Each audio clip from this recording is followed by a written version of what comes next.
Hello students, आज हम लोग टैक्सेशन में अपना एक नया चैप्टर स्टार्ट कर रहे हैं and the name of the chapter is taxation of non resident. है ना बढ़िया? जिसका हमें था इंतजार, लो वो घड़ी आ गई आ गई आ गई। क्या कहता है ये taxation of non resident? Basically आज तक हम लोगों ने जितने भी टॉपिक्स पढ़े, salary, house property, PGBP, capital gain, other sources, even computation, normally हम लोगों ने एक ही चीज डील की थी, taxation of resident. But this is the first time when we are just going to go through with specifically taxation of non resident. ये taxation of non resident पे जाने से पहले हम आपको एक छोटा सा डिफरेंस बता दें कि बेसिकली किसी भी कंट्री में टैक्सेशन चार्ज करने के दो रास्ते होते हैं। या तो हम रेजिडेंस बेस्ड टैक्सेशन चार्ज करें या फिर सोर्स बेस्ड टैक्सेशन चार्ज करें। जो हमारा इंडिया है ना, यहाँ पर नॉर्मली, मैंने वर्ड जो यूज किया, नॉर्मली हम लोग रेजिडेंस बेस्ड टैक्सेशन चार्ज करते हैं। आपने देखा होगा ना, जब हम लोग रेजिडेंशियल स्टेटस चैप्टर पढ़ रहे थे कि resident, ordinary resident, resident but not ordinary resident, non resident, ये सारी चीजें देखी थी कि how to bifurcate the residential status of a person. वहां पर हम लोगों ने देखा था। क्यों? क्योंकि हमारा टैक्सेशन, हमारा इंडियन टैक्सेशन सिस्टम बेसिकली वो फोकस करता है टैक्स चार्ज करने के लिए रेजिडेंस बेस्ड सिस्टम को। लेकिन कई कंट्रीज ऐसी हैं जिन्होंने सोर्स बेस्ड टैक्सेशन चार्ज किया हुआ है। रेजिडेंस बेस्ड में क्या होता है कि आप इस देश में यानी इंडिया में आपकी रेजिडेंशियल स्टेटस क्या है, हमें इससे फर्क नहीं पड़ता आप कहां कमा रहे हैं। आपका रेजिडेंस अगर इन इंडिया में है और आप ऑर्डिनरी रेजिडेंट हैं तो वर्ल्ड वाइड की इनकम टैक्सेबल होगी, चाहे आप कहीं भी कमा लो, किसी भी सोर्स से कमा लो, कोई दिक्कत नहीं। दूसरा होता है कि अगर आप बट ऑर्डिनरी रेसिडेंट में हैं, resident but not ordinary resident में हैं, तो वहां पर आउटसाइड इंडिया की कुछ इनकम्स को हम लोगों ने किनारे किया हुआ है। क्यों? और नॉन रेसिडेंट के केस में केवल इंडियन बेस्ड इनकम को टैक्स लगाया गया है रेजिडेंशियल स्टेटस के बेसिस पर। जबकि सोर्स बेस्ड टैक्सेशन क्या होता है कि भैया कि आप जिस कंट्री में हैं उसमें जिन सोर्सेस से आप कमा रहे हो उस पर टैक्स लगा दो।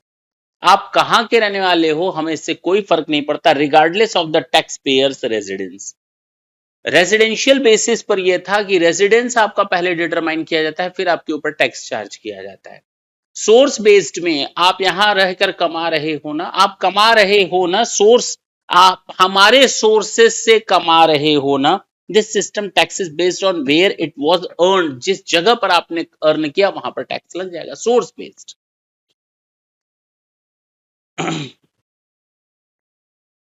एक एग्जांपल है, United State to tax the portion of the income earned within its borders while India might still tax the person on their global income, potentially leading to the double taxation. तो India और USA के taxation system में एक example देकर के आपको समझाया गया है कि यूएस बेस्ड टैक्सेशन के हिसाब से अगर आपके ऊपर सोर्स बेस्ड टैक्सेशन लगता है तो आपको केवल और केवल उसकी बॉर्डर में कमाने पर ही टैक्स लगेगा, जबकि इंडिया में ऐसा नहीं है, वो ग्लोबल इनकम पर टैक्स लगाता है। भले ही आपने कहीं भी कमाया हो तो वहां पर कई बार डबल टैक्सेशन चार्ज हो जाता है। इसीलिए तो डबल टैक्सेशन अवॉइडेंस एग्रीमेंट पढ़ते हैं, डीटीएए। हाँ या ना? ये ट्रीटीज की जाती हैं। तो बेसिकली ये जो शुरू का एक पेज था, मुझे आपको ये देने का पर्पस था कि आपको ये समझ में आए कि हम लोग नॉन रेजिडेंट टैक्सेशन क्यों पढ़ रहे हैं, क्योंकि हमारे देश में रेजिडेंस बेस्ड टैक्सेशन सिस्टम है, रेजिडेंशियल स्टेटस के बेसिस पर टैक्स लगता है।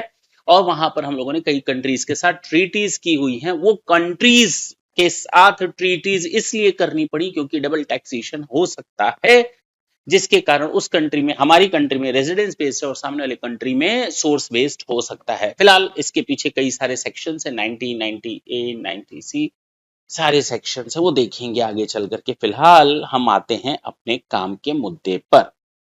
ये जो आज हमको अपनी स्टडी करनी है, टैक्सेशन ऑफ नॉन रेसिडेंट। जब हम नॉन रेसिडेंट की बात करते हैं तो आप सीधे चैप्टर नंबर 1 में जाएं। चैप्टर नंबर 1 इंट्रोडक्शन के बाद 2 में यही पढ़ाया गया था, रेजिडेंशियल स्टेटस। क्या पढ़ाया गया था?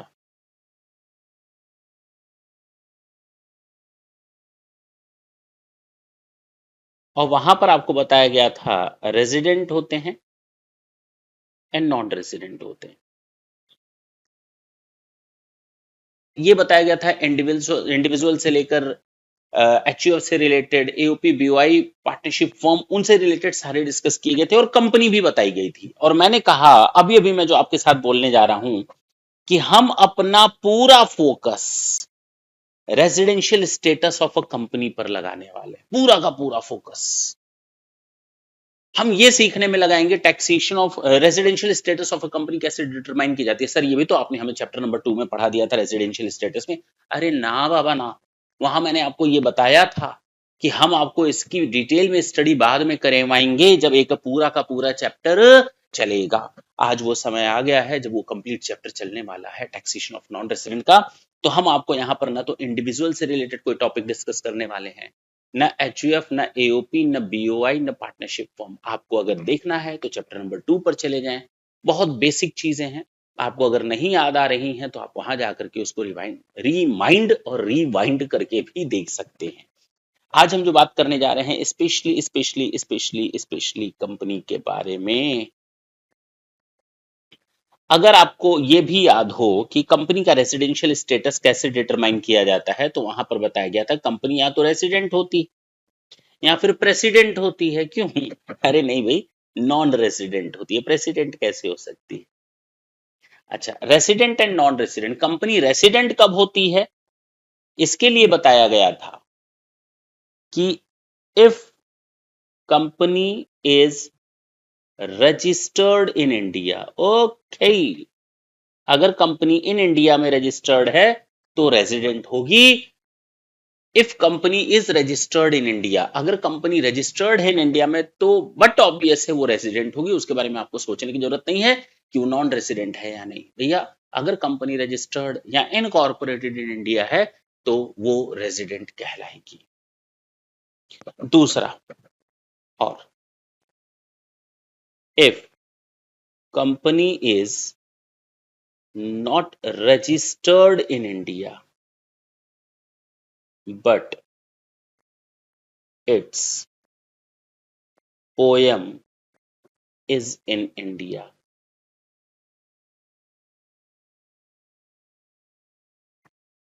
और पोयम का फुल फॉर्म होता है प्लेस ऑफ इफेक्टिव मैनेजमेंट।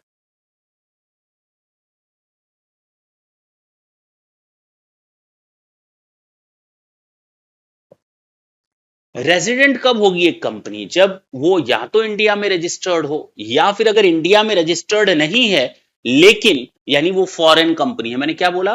वो foreign company. I am just talking about the foreign company. Foreign company can be a resident company if it's poem in India, it's if it's poem is in India.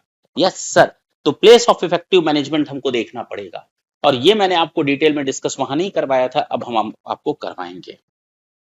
तो अगर हम बात करते हैं taxation of non resident तो हमको company के बारे में एक्सक्लूसिवली इस चैप्टर में डिस्कस करना है। स्टार्टिंग, ये प्लेस ऑफ इफेक्टिव मैनेजमेंट क्या होता है? मैं फिर बोलता हूं, मैं इसकी बात ही नहीं कर रहा। मैं जो कुछ भी बात कर रहा हूं आई am just talking about the foreign company. मैं किसकी बात कर रहा हूं? Foreign company. Foreign company resident भी हो सकती है और नॉन रेसिडेंट भी हो सकती है। नॉर्मली अगर एक नॉर्मल बंदे से पूछा जाए तो यही कहेगा कि फॉरेन कंपनी तो नॉन रेसिडेंट होती है। ऐसा नहीं है, फॉरेन कंपनी रेसिडेंट हो सकती है if poem is in India.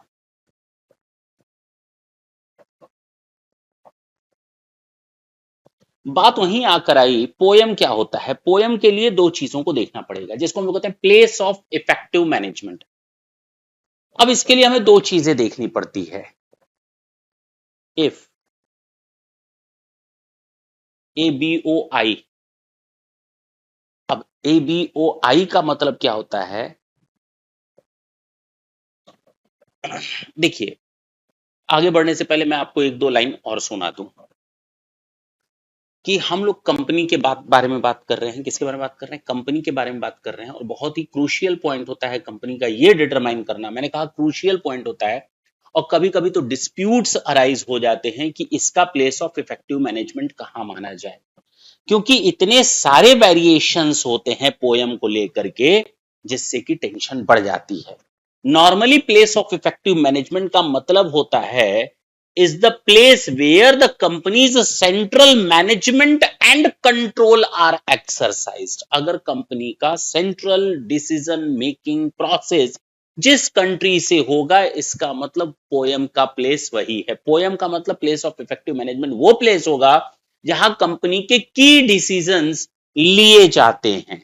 और ये POEM place of effective management year to year decide किया जाता है। ऐसा नहीं होता once a company has established its poem is in India, now in each and every further years they will be categorized in the same way, not at all.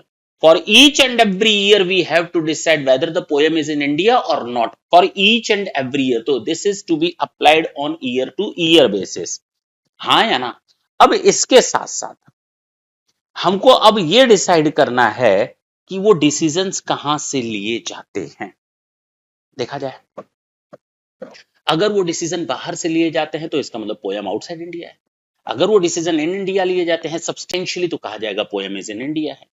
लेकिन अगर company का turnover 50 crore से अधिक है, मैंने क्या बोला है, अगर कंपनी का टर्नओवर 50 करोड़ से अधिक है, अगर कंपनी का टर्नओवर 50 करोड़ से अधिक है, कहीं लिखा है कि छूट गया है, अगर कंपनी का टर्नओवर 50 करोड़ से अधिक है तो उसके लिए कुछ गाइडलाइन दी गई हैं। क्या दी गई हैं? गाइडलाइन दी गई हैं।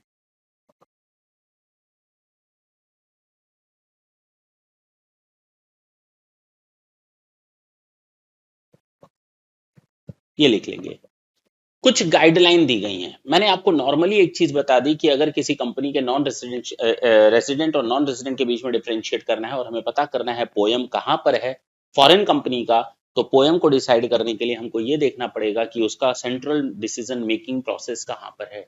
जो की डिसीजंस होते हैं, अगर वो इन इंडिया है तो पोयम इज इन इंडिया, अगर आउटसाइड इंडिया है तो पोयम इज आउटसाइड इंडिया। लेकिन अब इसको डिसाइड करने के लिए डिसीजन फैक्टर कहां पर होते हैं, डिसीजन कहां से लिए जाते हैं, इसके लिए बहुत ही ज्यादा डिस्प्यूट होते हैं। उन डिस्प्यूट्स को रोकने के लिए सर्कुलर इशू किया गया है 7 और 8 2017 में सीबीडीटी के द्वारा। और ये सर्कुलर है, उसमें कुछ गाइडिंग प्रिंसिपल्स बताए गए हैं। क्या बताए गए हैं? गाइडिंग प्रिंसिपल्स बताए गए हैं कि आप इनको बेस लेकर के चल सकते हो, बशर्ते उस कंपनी का टर्नओवर 50 करोड़ से अधिक है तो आप इन गाइडिंग प्रिंसिपल्स को फॉलो करो। अदरवाइज नॉर्मली आप देख लो डिसीजंस कहां से लिए जा सकते हैं बेसिकली। तो अगर 50 करोड़ से ऊपर का टर्नओवर है तो हम कुछ गाइडिंग प्रिंसिपल्स को फॉलो करेंगे, ये जानने के लिए कि कंपनी का ये पीओएम कहां पर है। If both the conditions are satisfied, then POM is not in India. ओ हो, अगर दोनों कंडीशंस सेटिस्फाइड होते हैं, POM is not in India, POEM India में नहीं होगा, place of effective management India में नहीं होगा। अगर ये दोनों की दोनों शर्तें पूरी हो जाए। पहला, majority of the board meetings held outside India. जो मैक्सिमम मैनेजरियल डिसीजंस होते हैं, उनकी जो मीटिंग्स होती हैं वो बोर्ड मीटिंग्स आउटसाइड। हम शेयर होल्डर्स मीटिंग की बात नहीं कर रहे, हम यहां पर share holders meeting and share holders के डिसीजंस की बात नहीं कर रहे, हम यहां बोर्ड मीटिंग्स की बात कर रहे हैं। First thing. Second thing, whether the company is engaged in ABOI, अभी मैंने एक वर्ड लिखा था ना, active business outside India. Yes, अगर कंपनी इंगेज्ड है एक्टिव बिजनेस आउटसाइड इंडिया और कंपनी का जो बोर्ड मीटिंग होता है वो आउटसाइड इंडिया होता है, अगर ये दो शर्तें पूरी होती हैं, अगर कंपनी अपना बिजनेस कंडक्ट करती है, एक्टिव बिजनेस कंडक्ट करती है outside India, ABOI, active business outside India, और कंपनी के जो मैनेजरियल डिसीजंस हैं उनकी मीटिंग्स आउटसाइड इंडिया होती हैं, अगर ये दोनों कंडीशंस पूरी होती हैं तो वो कहलाएगा कि poem is not in India. तो वो कंपनी फॉरेन कंपनी भी है और नॉन रेसिडेंट भी हो गई। नॉर्मली, मैंने अभी पूरा नहीं किया, मैंने कहा नॉर्मली, क्योंकि अभी यहीं पर हमारा डिसीजन नहीं होगा। अगर ये पोयम इन इंडिया नहीं है एबीओआई के बेसिस पर, तो भी हमारे पास एक और रास्ता बचता है जिसके बारे में हम थोड़ी देर बाद डिस्कस करेंगे।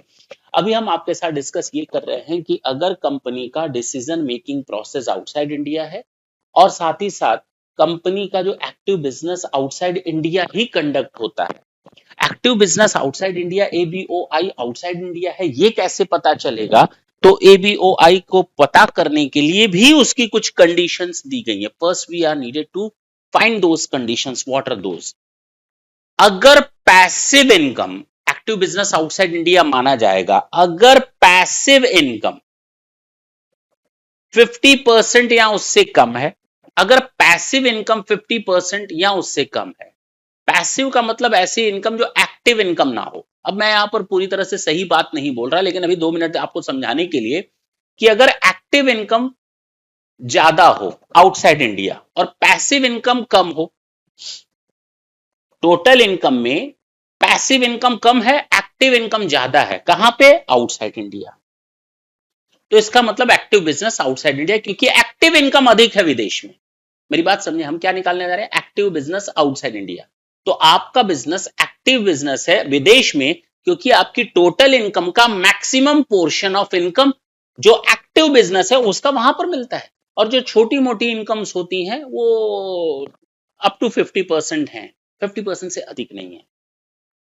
अब ये पैसिव इनकम क्या होती है वो हम देखेंगे, यानी पैसिव इनकम कम होनी चाहिए और एक्टिव इनकम ज्यादा होनी चाहिए टोटल इनकम के पोर्शन में। दूसरा कि 50% से कम टोटल एसेट्स इन इंडिया में हो। हो, आपका बिजनेस आउटसाइड इंडिया है, बिजनेस आउटसाइड इंडिया है, एक्टिव बिजनेस आउटसाइड इंडिया है। इसका मतलब आपके पास इंडिया में जो एसेट है, टोटल एसेट्स का 50% से कम हिस्सा इंडिया में हो, 50% से कम एम्प्लॉइज इंडिया में है, और तो और ऐसे एम्प्लॉइज जो 50% से कम इंडिया में हैं, उनका जो रिमनरेशन है, पेरोल है, वो भी टोटल रिमनरेशन या टोटल पेरोल एक्सपेंडिचर का 50% से कम होना चाहिए। तो 100 की एक बात, एक्टिव बिजनेस आउटसाइड इंडिया है, इसके लिए आपको यह देखना पड़ेगा कि क्या उस कंपनी की एक्टिव इनकम 50% से ज्यादा है आउटसाइड इंडिया, नंबर 1। यानी पैसिव इनकम 50% तक होनी चाहिए, not more than that. Passive income को बेस लिया गया है, नेगेटिव अप्रोच को यूज किया गया है। पैसिव इनकम 50% तक होनी चाहिए, not more than 50% of the total income of the company. Second, less than 50% of its total asset must be in India, not must be, less than 50 shall be in India। and दूसरा कि 50% से कम employees, total employees के 50% से कम employees India में होने चाहिए, और ऐसे एम्प्लॉइज का रिमनरेशन या पेरोल, टोटल पेरोल का 50% से कम इंडिया में होना चाहिए। इसका मतलब 50% से ज्यादा आउटसाइड इंडिया में रिमनरेशन है, 50% से ज्यादा एम्प्लॉइज आउटसाइड इंडिया काम कर रहे हैं, 50% से ज्यादा एसेट्स आउटसाइड इंडिया में है, और एक्टिव बिजनेस की इनकम 50% से ज्यादा है आउटसाइड इंडिया। अगर ये कंडीशंस पूरी होती है तो इसका मतलब एक्टिव बिजनेस आउटसाइड इंडिया है। गॉट इट ना? कि पैसिव इनकम 50% तक है, 50% से कम एसेट्स इन इंडिया है, 50% से कम एम्प्लॉइज इन इंडिया है, और ऐसे एम्प्लॉइज का पेरोल 50% से कम का है टोटल पेरोल एक्सपेंडिचर का। ये एक्टिव बिजनेस आउटसाइड इंडिया हो गया। मैंने अभी तक आपको बताया कोई कंपनी का पोयम इंडिया में नहीं माना जाएगा अगर एक्टिव बिजनेस आउटसाइड इंडिया है और उसके meeting, board meetings outside India conduct किए जाते हैं। एक्टिव बिजनेस आउटसाइड इंडिया है, उसकी मैंने 4 कंडीशंस आपको बताई। एक्टिव पैसिव इनकम को लेकर 50% से तक का पैसिव इनकम आउटसाइड इंडिया हो। दूसरा, 50% से कम एसेट्स इन इंडिया हो, 50% से कम एम्प्लॉइज इन इंडिया हो, और उनका पेरोल भी 50% से कम होना चाहिए टोटल एक्सपेंडिचर का।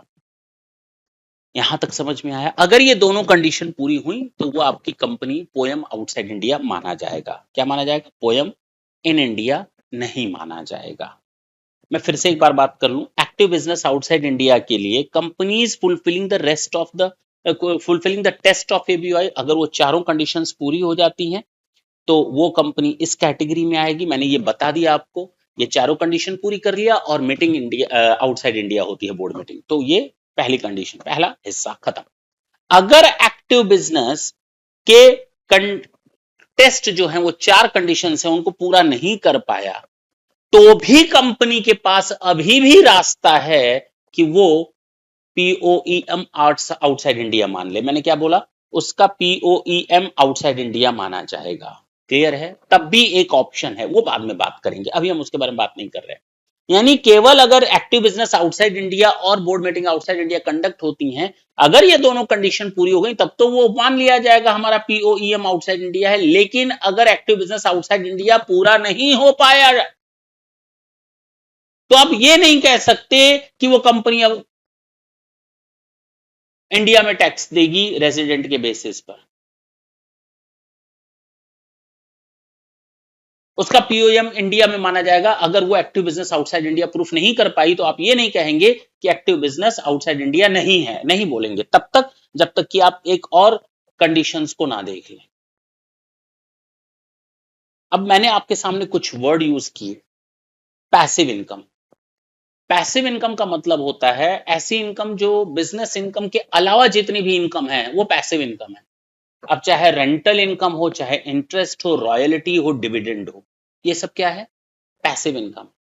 और तो और मेरा पैसिव इनकम में आ जाएगा वो इनकम जो परचेज और सेल से रिलेटेड है। सर क्या बात कर रहे हैं, परचेज और सेल की इनकम आपकी पैसिव इनकम होगी, वो एक्टिव इनकम होती है। आप बिना ऐसी ऐसी बात करते नहीं भाई, नहीं।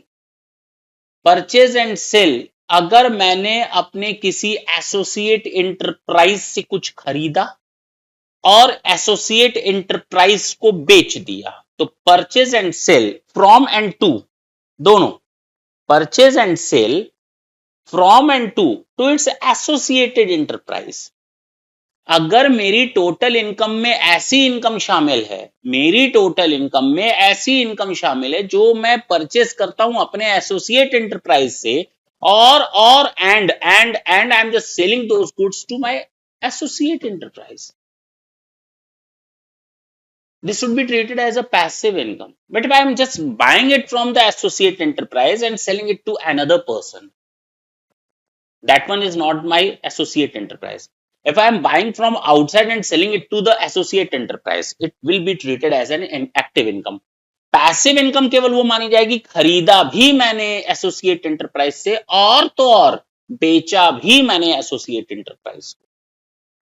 तो कहा गया पैसिव इनकम खरीदा और बेचा आपने एसोसिएट एंटरप्राइज को, उसको हटा दो, और interest, royalty, dividend, rental income और कैपिटल गेन, ये भी हमारा पैसिव इनकम माना जाएगा। यानी कि पीजीबीपी छोड़ दो, पीजीबीपी का भी कुछ हिस्सा छोड़ दिया गया है, लेकिन उसके अलावा पीजीबीपी को छोड़ दो तो बाकी तो पैसिव इनकम है ही है, चाहे इंटरेस्ट हो, रॉयल्टी हो, डिविडेंड हो, रेंटल इनकम हो, कैपिटल गेन, ये सब पैसिव इनकम।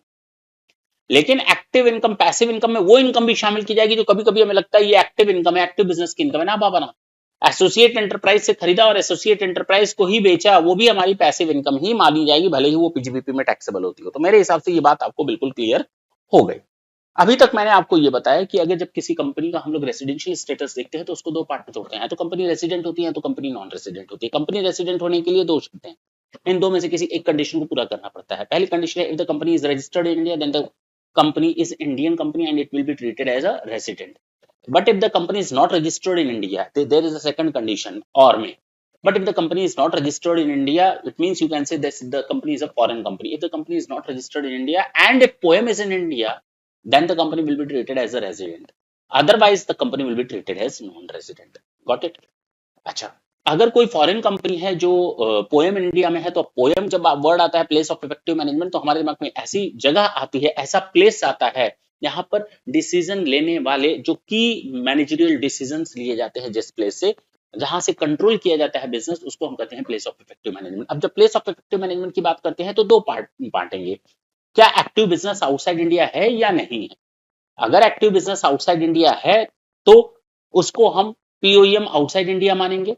अगर एक्टिव बिजनेस आउटसाइड इंडिया नहीं कंडीशंस को पूरा कर पाया तो भी एक और तरीका है कि हम उसको पीओईएम आउटसाइड इंडिया माने। पहला मानते हैं एक्टिव बिजनेस आउटसाइड इंडिया कब माना जाएगा। एक्टिव बिजनेस आउटसाइड इंडिया के लिए चार कंडीशंस बताई गई हैं। पहला कि पैसिव इनकम 50% तक होनी चाहिए आउटसाइड इंडिया की। दूसरा 50% से कम होनी चाहिए टोटल एसेट्स का हिस्सा इंडिया में। 50% से कम एम्प्लॉय होने चाहिए टोटल एम्प्लॉय के 50% तक इंडिया में, 50% से कम इंडिया में। और जो भी इंडिया में ये एम्प्लॉयज है 50% से कम नंबर्स में, उनको जो पेरोल एक्सपेंडिचर किया जाता है, सैलरी वेजेस कमीशन वगैरह जो उनको रिमनरेशन दिया जाता है, वो भी टोटल पेरोल एक्सपेंडिचर का 50% से कम होना चाहिए। अगर ये चारों कंडीशंस पूरी होती हैं तो इसका मतलब place of active business outside India है। और अगर एक्टिव बिजनेस आउटसाइड इंडिया है और साथ ही साथ मैं ये कह देता हूं कि बोर्ड मीटिंग भी आउटसाइड इंडिया कंडक्ट की जाती है, अगर ये दोनों शर्तें एक साथ मिल जाए तो हमारा POEM इज आउटसाइड इंडिया। और अगर एक्टिव बिजनेस आउटसाइड इंडिया की ये शर्त पूरी ना हो पाए तो हमको ये देखना पड़ता है, अभी और रास्ता है। एक्टिव बिजनेस आउटसाइड इंडिया के लिए एक और रास्ता है। कहा गया कि एक्टिव बिजनेस आउटसाइड इंडिया की अगर कंडीशन पूरी ना हो पाए तो भी हम एक्टिव बिजनेस आउटसाइड इंडिया मानेंगे। हम आइडेंटिफाई करेंगे उन पर्संस को जो टीकी मैनेजमेंट और कॉमर्शियल डिसीजन लेते हैं कंपनी के बिजनेस को चलाने के लिए। उन लोगों को देखेंगे, कौन है वो लोग, कहां से आते हैं वो लोग, कहां पे बैठे हैं वो लोग, कहां से आते हैं, कहां को जाते हैं, है कि नहीं? Determination of place where these decision are in fact made. अब रहता है कोई चाइना में, डिसीजन सारे के सारे लिए जा रहे हैं बैठ करके सिंगापुर में, तो भैया रहना आपका इंपॉर्टेंट नहीं है। आप की मैनेजमेंट पर्सन हो, you are the person who is in charge to take the decision, you are just taking the crucial decisions. You live in China but actually you take all of your decisions in Singapore. तो अगर आप Singapore में जाकर के decision लेते हैं, वहां बैठ करके डिसीजन लेते हैं, तो आप ये मत कहो कि आप कहां के रहने वाले हो।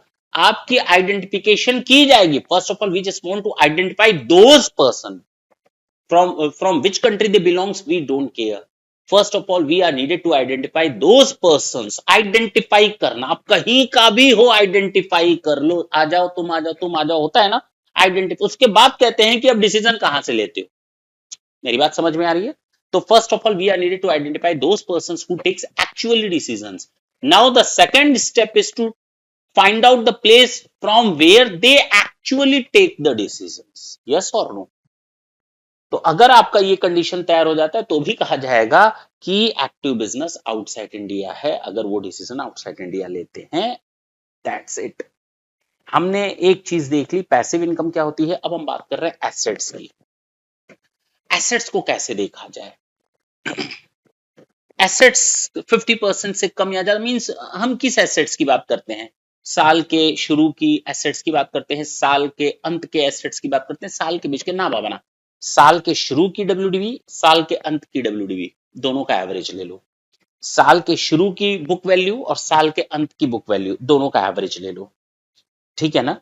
तो जो भी ब्लॉक ऑफ एसेट्स होगा, जो भी ब्लॉक ऑफ एसेट्स होगा एट द बिगिनिंग, या जो भी एवरेज वैल्यू होगी टैक्स पर्पस के लिए उस कंट्री में बिगिनिंग और एंड की, अगर ब्लॉक ऑफ एसेट्स का हिसाब किताब है तो साल के शुरू का ब्लॉक ऑफ एसेट्स और अंत का ब्लॉक ऑफ एसेट्स। और अगर कुछ ना हो, ऐसा कुछ नहीं, हिसाब किताब मेंटेन ही नहीं किया जाता, मींस इंडिविजुअल एसेट्स का हिसाब किताब नहीं है, कोई टैक्सेशन सिस्टम नहीं है वहां पे। क्या नहीं है? Taxation system. देखें इधर, टैक्सेशन सिस्टम, यहाँ टैक्सेशन सिस्टम नहीं है इस वाले में, तीसरे वाले में। तो जो बुक्स ऑफ अकाउंट बताएगा हम उसी को मान लेंगे, बात ही खत्म।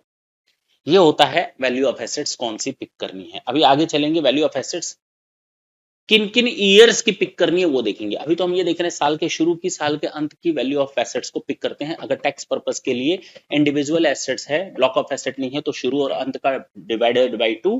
और अगर ब्लॉक ऑफ एसेट है टैक्स पर्पस के लिए उस कंट्री में, तो ओपनिंग एंड एंड का डिवाइडेड बाई 2। लेकिन उसका उन्होंने कोई टैक्स सिस्टम के हिसाब से बुक्स ऑफ अकाउंट नहीं मेंटेन कर दिए, तो जो भी बुक्स ऑफ अकाउंट में वैल्यू ऑफ एसेट्स है उसको हम बेस ले लेंगे।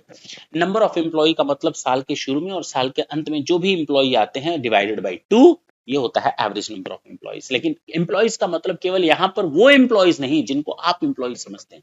हम कॉन्ट्रैक्चुअल बेसिस पर फंक्शन या कॉन्ट्रैक्चुअल बेसिस पर वर्क करने वाले लोगों को भी यहाँ एम्प्लॉय मानते हैं।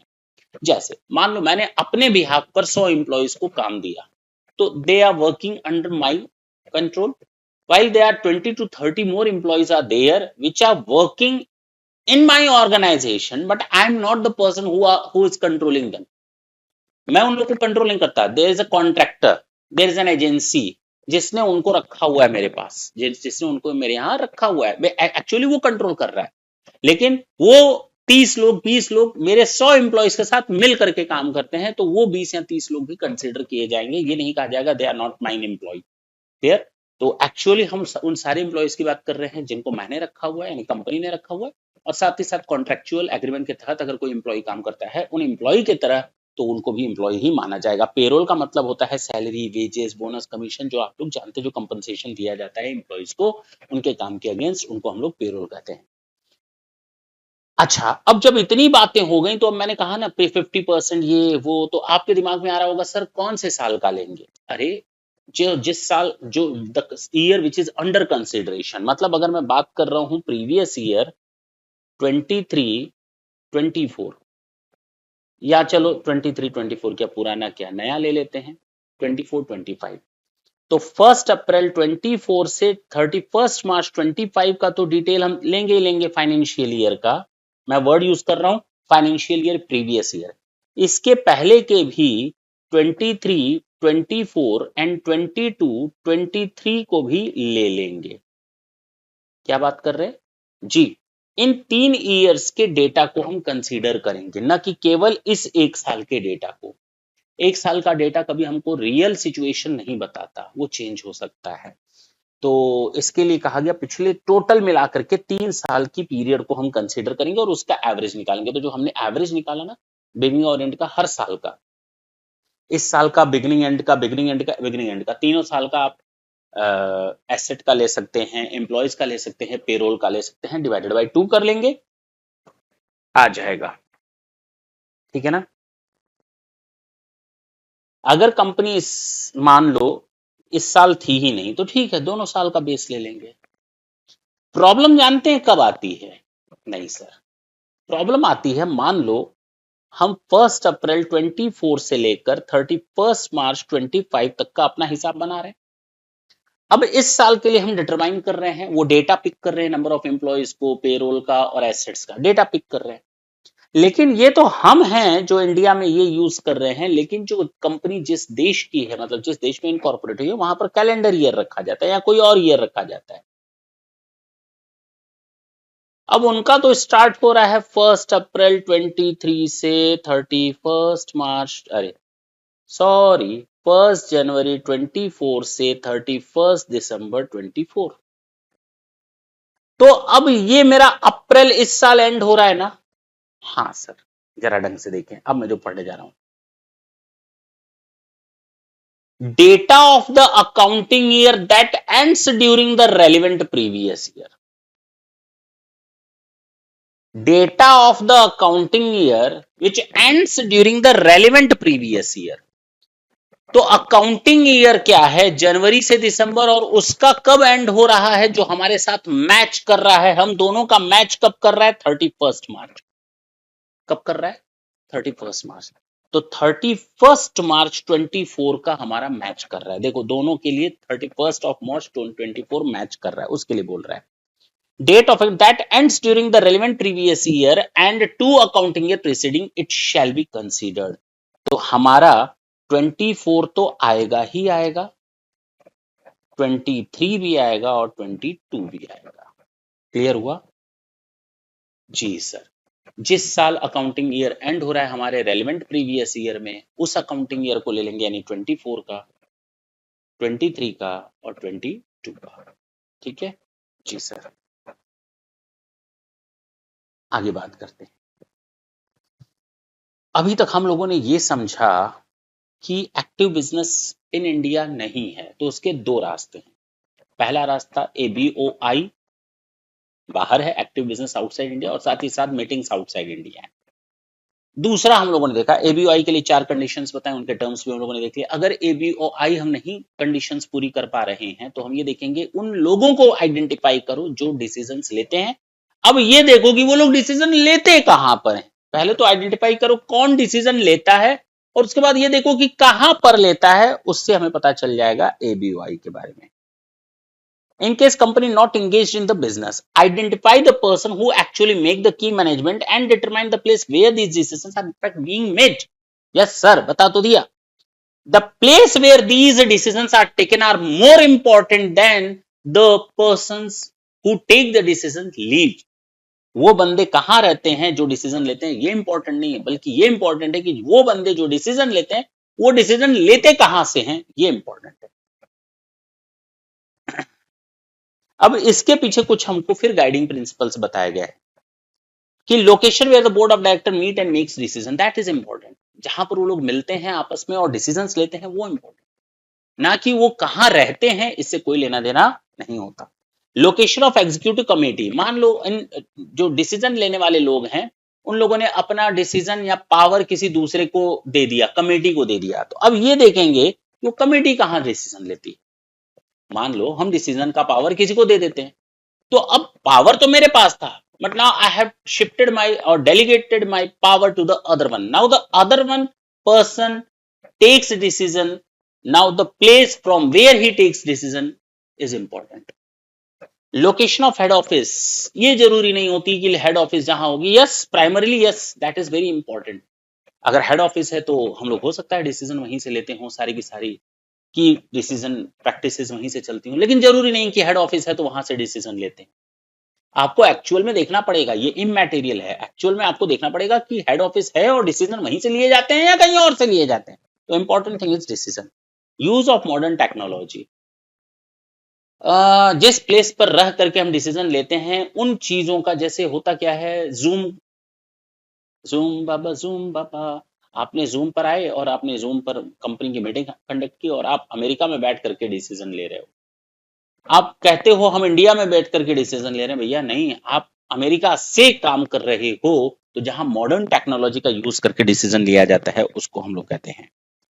तो कुछ कुछ चीजें समझ में आ रही होंगी। Location where the board of director meet and makes decision, that is important, हाँ या ना।